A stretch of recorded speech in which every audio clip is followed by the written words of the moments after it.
Hello, good afternoon, and you are welcome to the Young Adult Chatroom. It's another wonderful Sunday, and we thank God for giving us this day. So you know what, Safwa and myself had a very interesting conversation somewhere called the Campus Hub. And at that place, they serve you very delicious food. They have a nice scenery for your hangouts, for your friends to go out to go and eat and other things. But when we went there, we were to have a very important conversation with a man who had all the expertise that we needed. And that chat was about personal development. But before we go into all of that, let's go for a quick break and we'll be right back.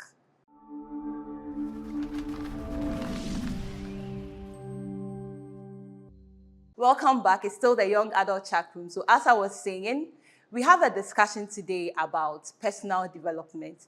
So join Safwa and myself with our guest at the Campus Hub to enjoy and learn something from this conversation. Please, like I always say, get a book, get a pen, get a recording device, call a friend to call a friend, and let's sit and enjoy this conversation. See you there.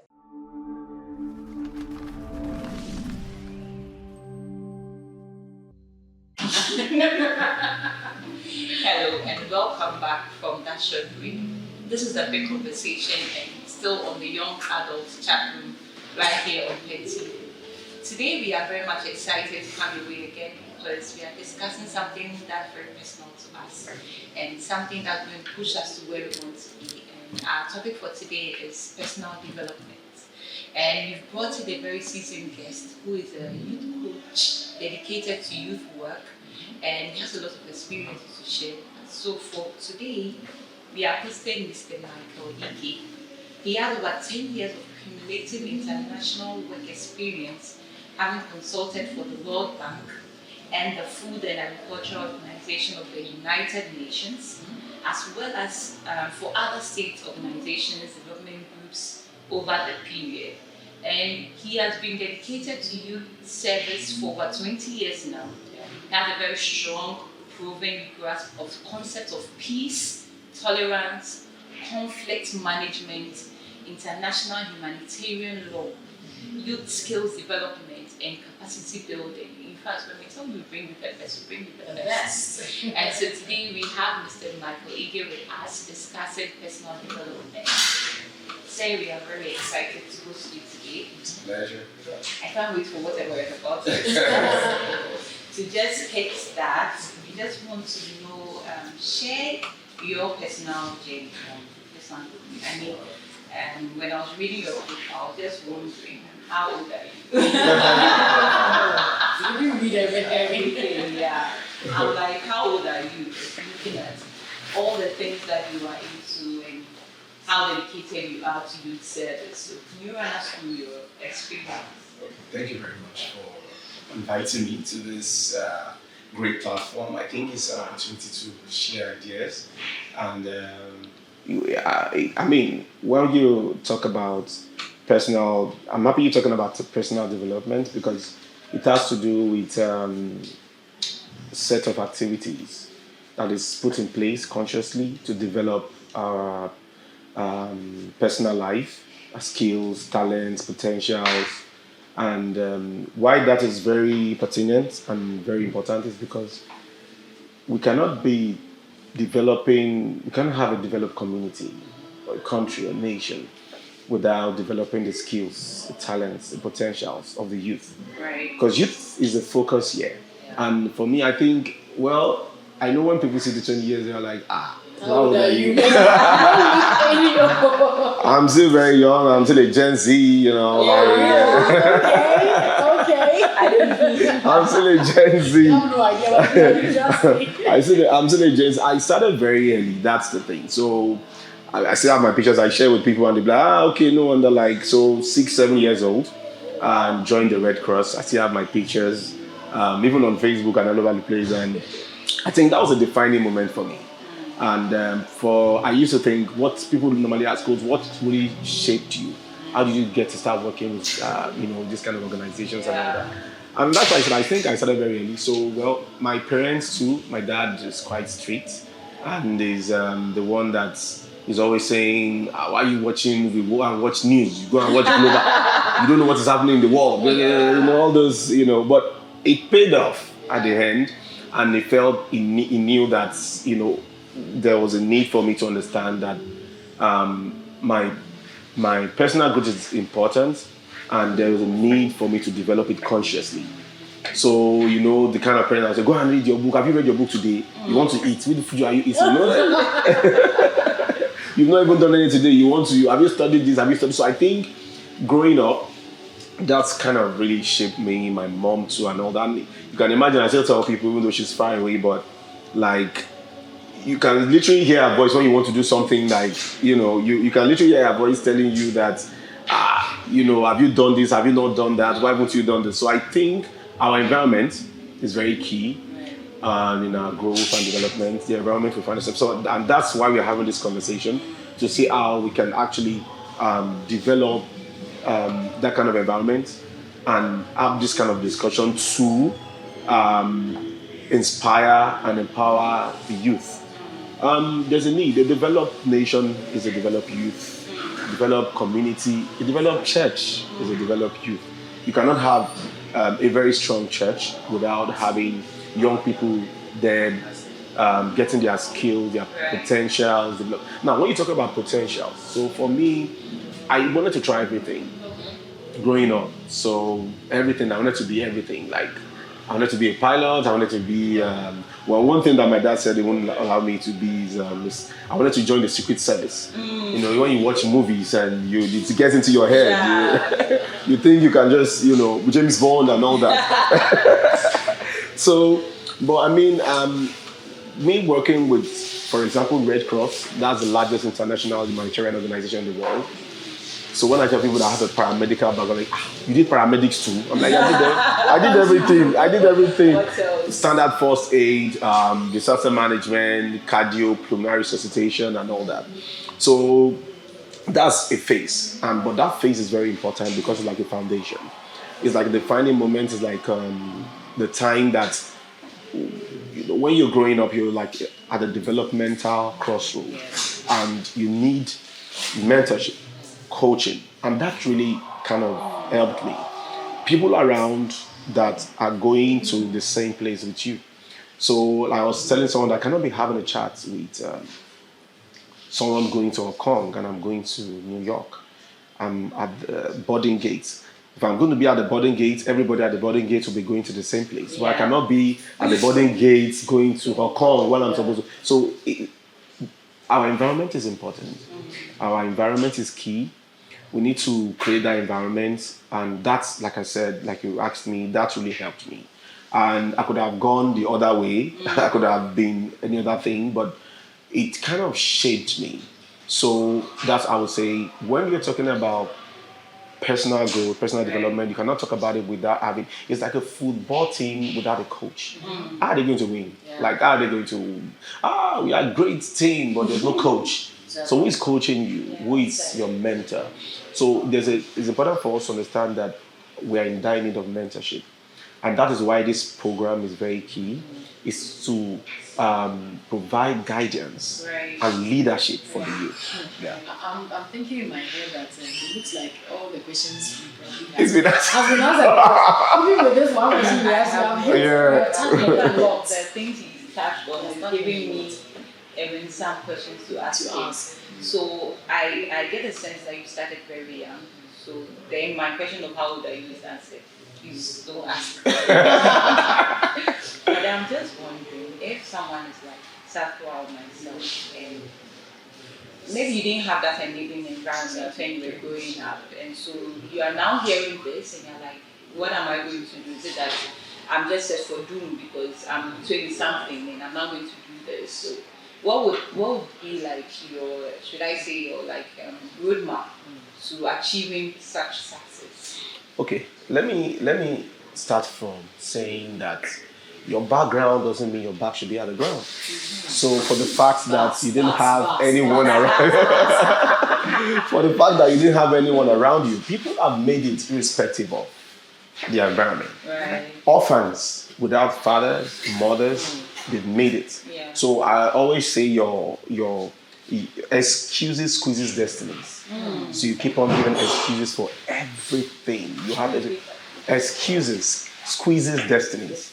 So because we can't not like we cannot be given an excuse that okay, nobody to help me, like in the Bible the man said I had no one to help me. But guess what? He's saying he has no one to help me, but actually that was an excuse because there were channels in that pool.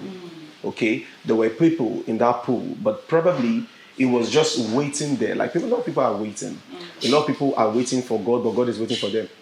So I would say that it's not an excuse that you didn't have coaches around. The question is, so what do I have to do now? So it's not too late to start. Right. It's not too late to get it. No matter how far we think we've gone, no matter how think we've got it wrong, even as a nation, it's not too late to come back to the realities on ground. And what is the reality? Is that there is, as a matter of urgency, there's a need to get our skills, and if we really want to develop the nation, the church, the community, there's a need to get our personal development right and to create that environment. So what I would say is that you have to get mentorship. So once we are able to identify people, I'm not talking about when I say mentorship, it's different from having there's this other word we normally talk about like someone we look Role model. Role model. Right. Role model. I'm not talking about role model. Model you might not even see them for decades. I'm talking about mentorship. People that will tell you, look at your face like you are not doing it right. You know, some of us grew up like well, I didn't grow up in that kind of home. Some of us grew up in a home that they've never told us that this thing is not right. And that's why when somebody tells you, you feel like, what are you talking about? I'm I feel sorry. I've been doing it this way. Statements. Yeah. So with whichever age we find ourselves now, is not too late to actually get the right mentorship. What is needed for our growth and development. And I'll just add to it. I mean, I'm just happy he is touching on all this because this is something he's doing currently. Being a manager for the Youth Leaders Fellowship Program at the United Nations Population Fund, of which I have been a product of. And so he has mentored me, and I mean, he's. We are proud of you. and I mean, I really appreciate the fact that he's bringing all of these things to bear because there are some of us at a primitive stage, which is very, very, very important, I think. Because for me, I used to say, hey, this reading thing. it's difficult. I've met some people who are like, oh, when I was a child, my dad or my mom would force me that I need to read this book, I need to do my summary, come and show you to them and do that. Well, for us, even because of the ministry, so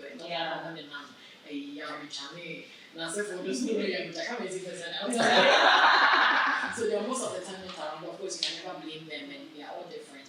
But at the point, I'm like, yeah, I wish I had that kind of bring the upbringing where I'm like, you have to read this and then do that. But I'm like, it's not too late, and this cannot be an excuse. So I definitely have to choose down something so that I know that I am always reading to update myself.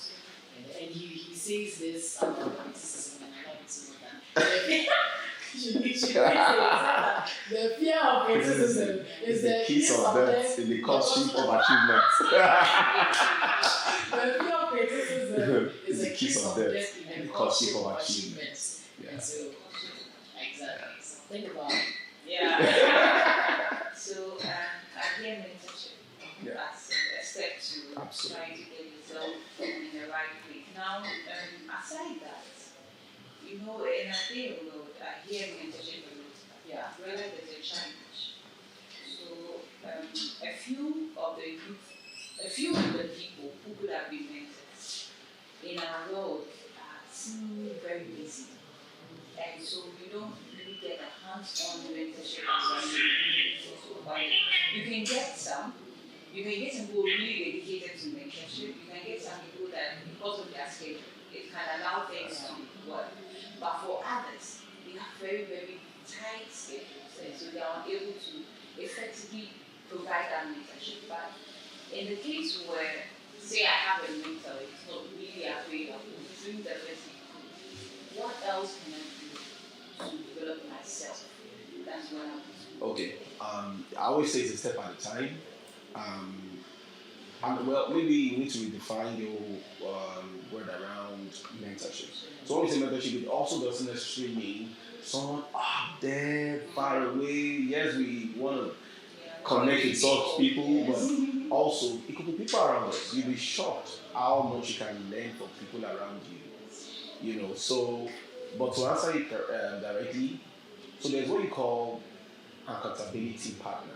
Right. It has nothing to do with a romantic partner. Yeah. It doesn't have to be. But that there will be sentiment. Yeah, exactly. Someone that you can discuss with, that will check on you over time.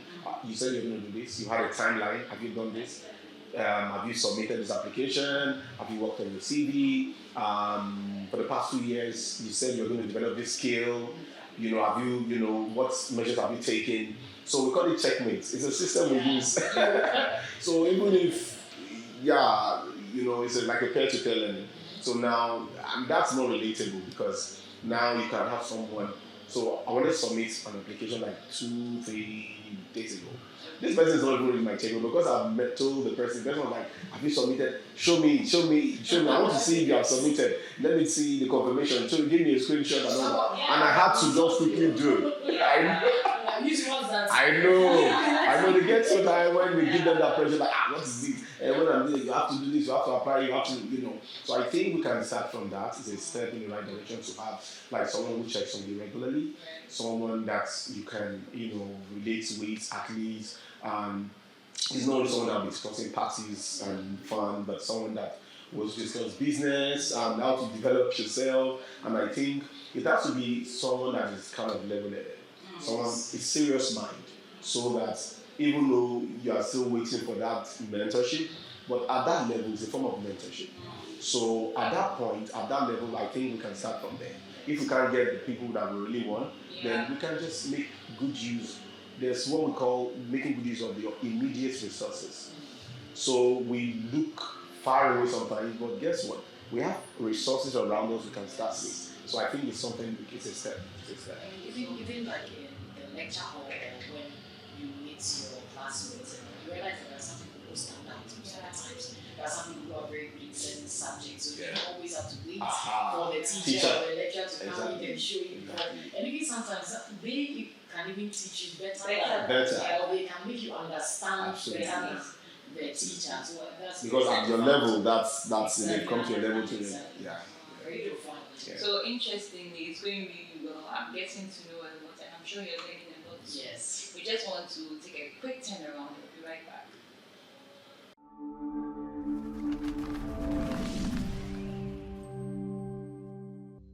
Welcome back to Still TBC in the Young Adults Chatroom. We are having a conversation about personal development, and we've been speaking to Mr. Michael Ike. And I was saying that I think that one of the things that you can do to also develop yourself personally is to come out of your comfort zone. That's right. Don't hide yourself, don't restrict yourself.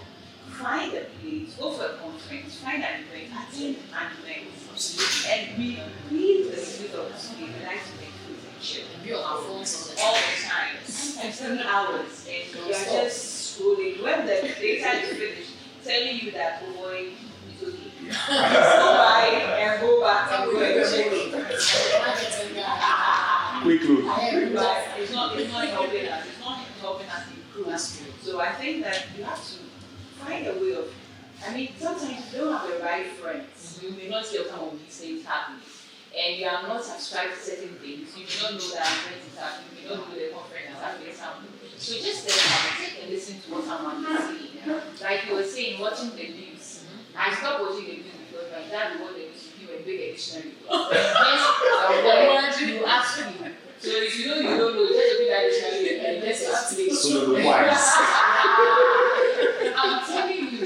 So anytime I'm sitting by the TV watching the news, I'm already with my dictionary because if I'm going to ask you, understand this way. But all I was trying to say is that you were a graduate. If you don't understand something, why don't you look it up? Why don't you just sit down and say, what are they saying? Okay, maybe later I'll understand. I think it's a good step. Now I want us to dive into the Bible. Right. Are there any principles in the Bible that's pushing us to develop ourselves?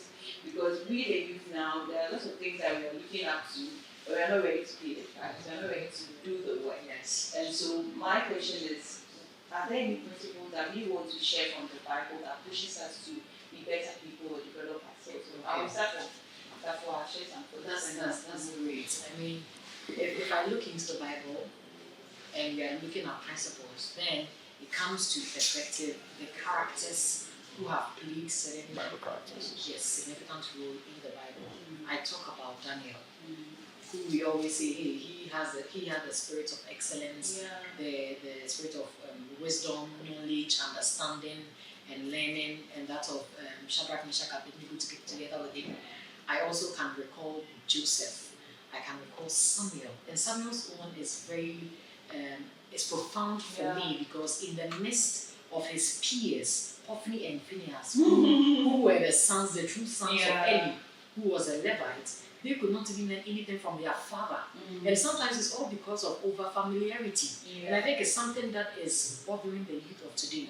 They are too over familiar with the people who are resourceful and can teach you so much. And I think Michael touched on that. That sometimes you don't have to look too far-fetched. There are people who are just in your circles that you can tap some knowledge from. But because they are too, it's like, I don't know. Meanwhile, this lady is loaded with so much knowledge.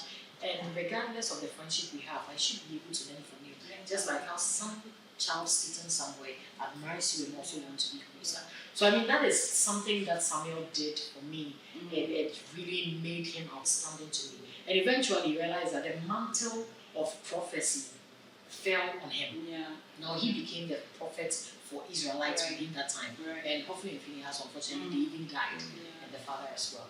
And talking about Daniel, and you see, it also teaches me the principle of patience and waiting on the Lord.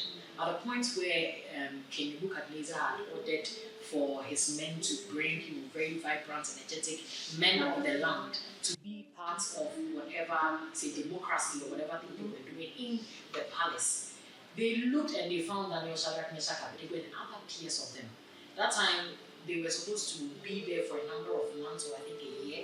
They were being fed, given water and everything. And look at what Daniel did. If you read Daniel, you can go in the accounts of Daniel and you understand. It's like, oh, for myself and my friends, which is Shadrach, Meshach, Abednego, we are not going to take the food from the king. Just give us water and vegetable. And they were waiting and praying on God. And see what happened, the results. At the end, they were 10 times better than the others they came in with. Sometimes you're rushing things too much. Have you waited on the Lord? Have you asked for God? So I think patience is one of the virtues that is being lost in our generation, and we must quickly go back for it. Sometimes you think we are all too known, like we know it all. I thought like, oh, okay, I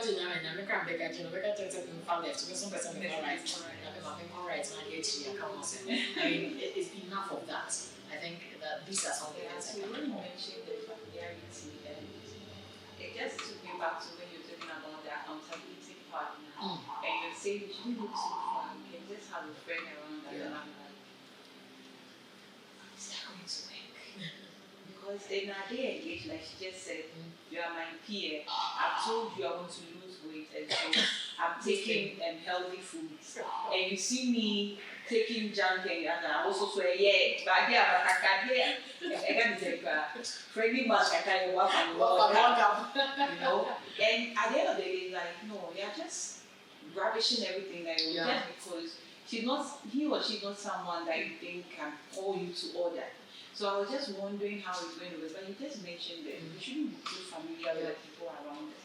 There's something my husband always says, that if you have a husband who is a prophet, and you treat him just as a husband, you get a husband's reward. Because the Bible says if you treat a prophet like a prophet, you get a prophet's reward.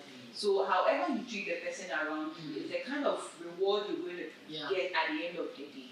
Now, let me come to Mr. Edith to share any principle in the Bible that can push us to develop ourselves. Okay, thank you very much. I think I'll start from where Safwa stopped. So she was talking about Daniel.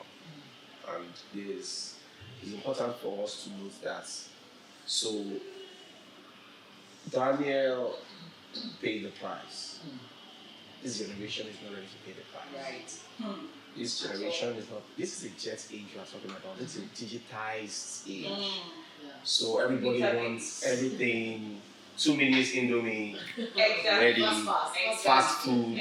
Nobody wants to be in the kitchen. Nobody wants to be in the heat. So I think that is missing. There's a gap, and that gap can only be closed if we understand the principle of hard work.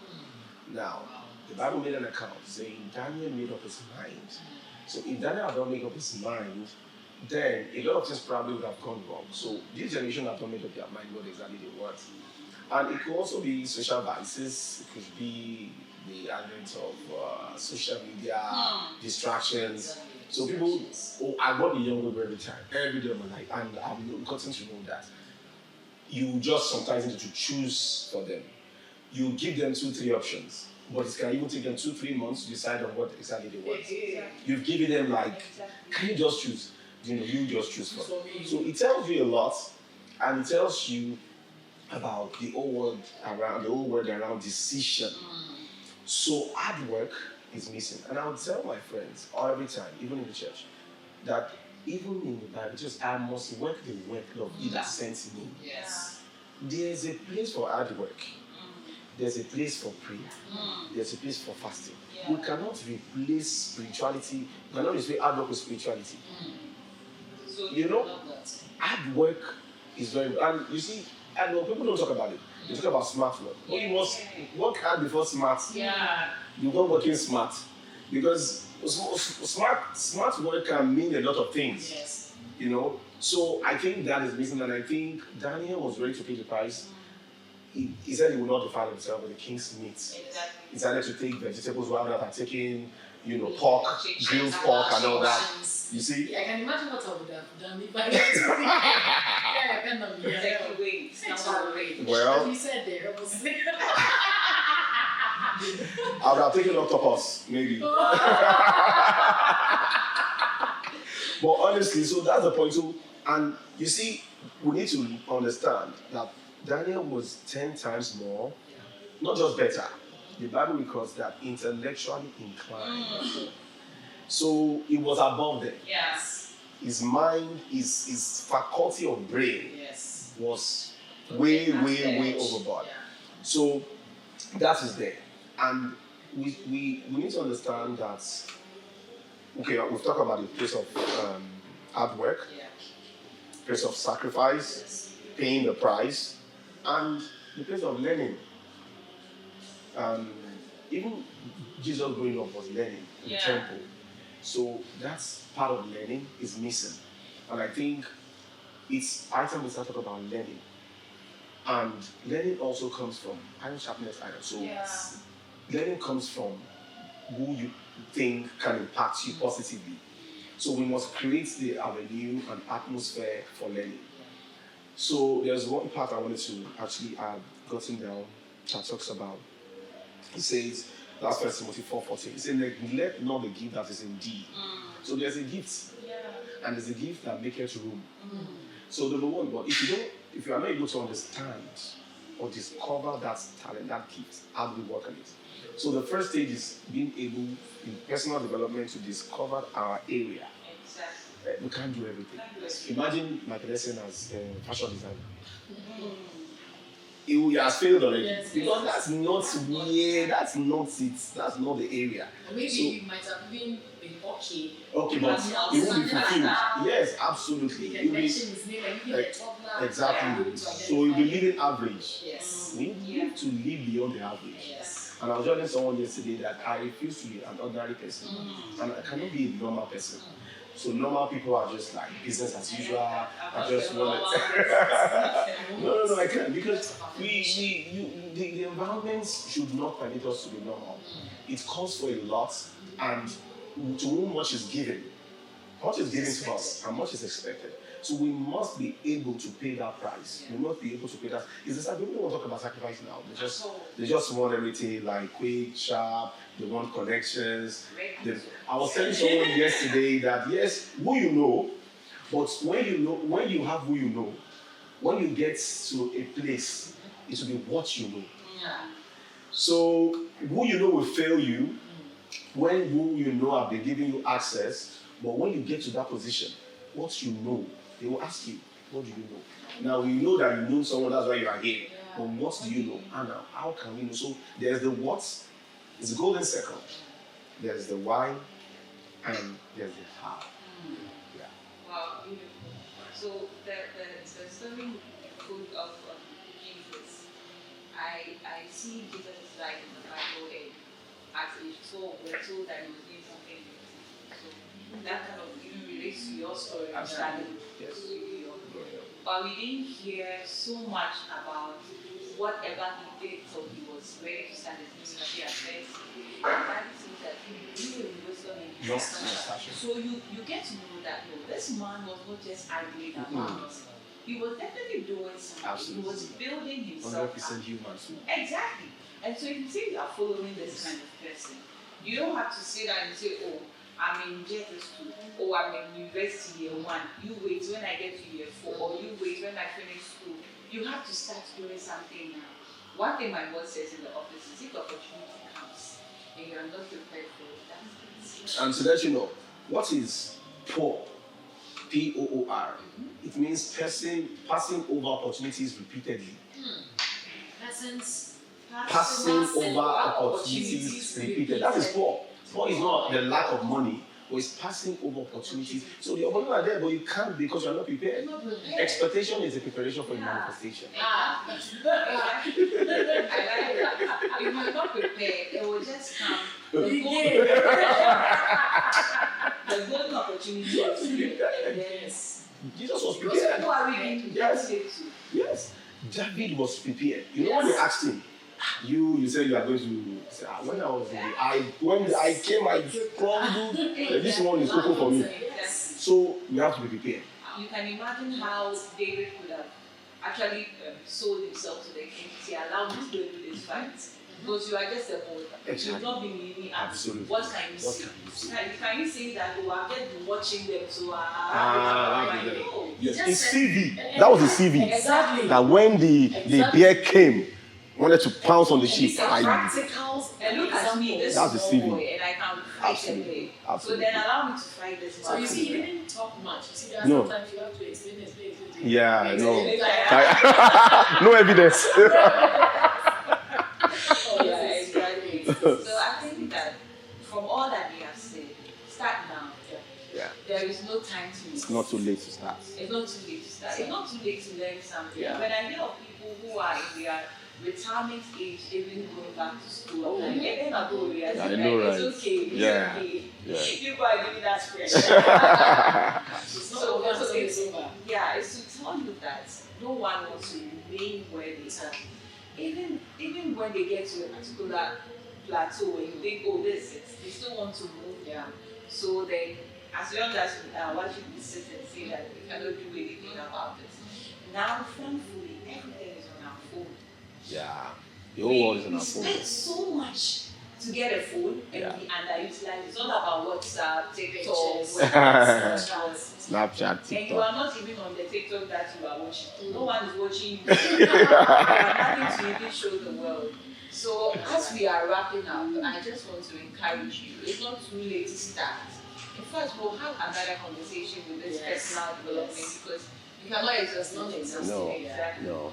And so I want you to encourage yourself, pick up the pieces, whatever it is, and start something, read something, push yourself somewhere, whatever you wanted to do.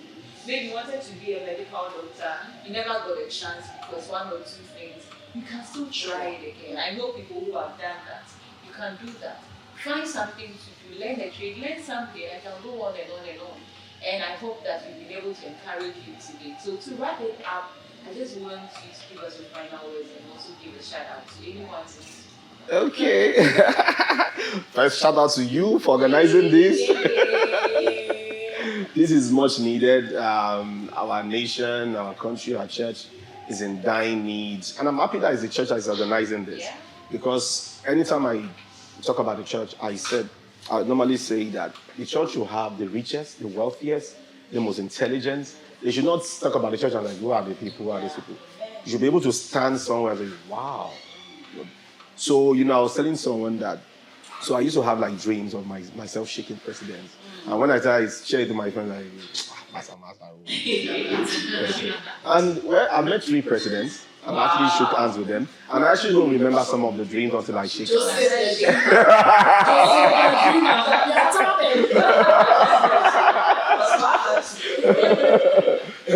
And I told myself that if I'm having this, there's a need for me to prepare. Yes. So when I'm having conversation, if I meet presidents, and I know the kind of conversation I have with them, I've read about them, I've read about their profiles, and I've been making references to some of their speeches, because I know I have to be prepared. These are people high level.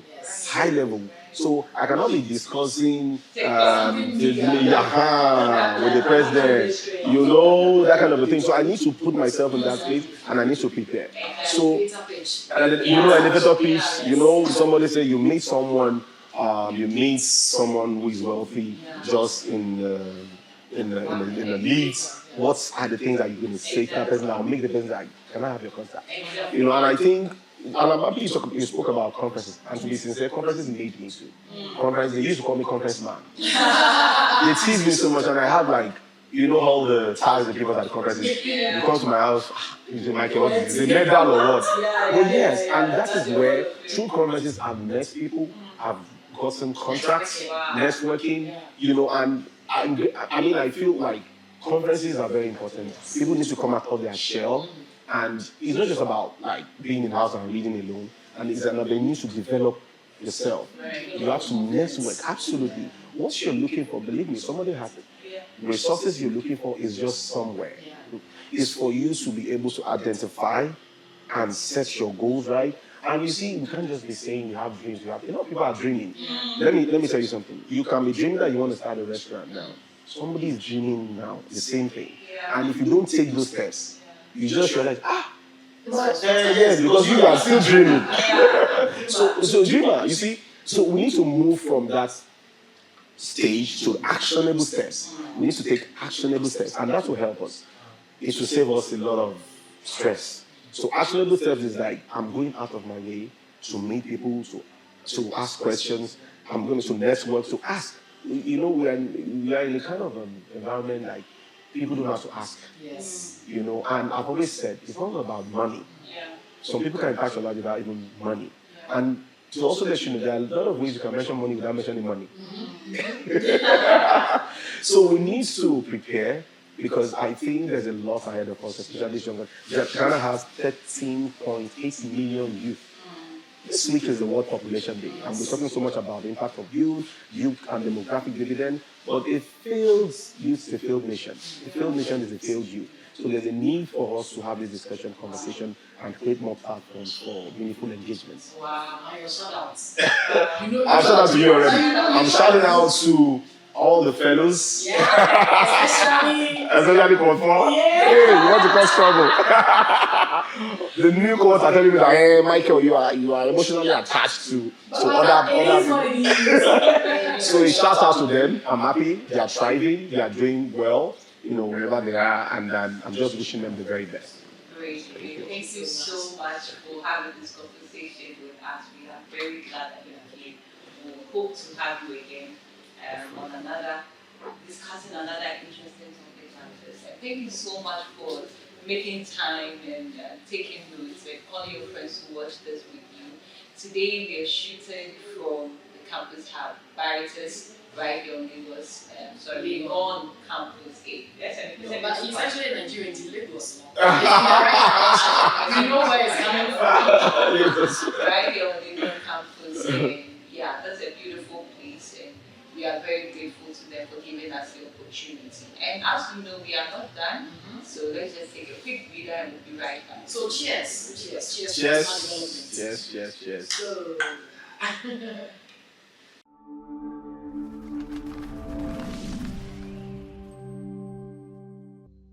Wow, that was interesting. In fact, as you could see, we couldn't even want the conversation to end. We wanted to go on and on and on, but as always, time wouldn't permit us. And I hope you learned something. Personal grooming, trying to improve yourself. Don't wait till something comes up and you don't have all the skills that is needed. Do you understand? So you start by learning things now. Learn a skill, get something, know something.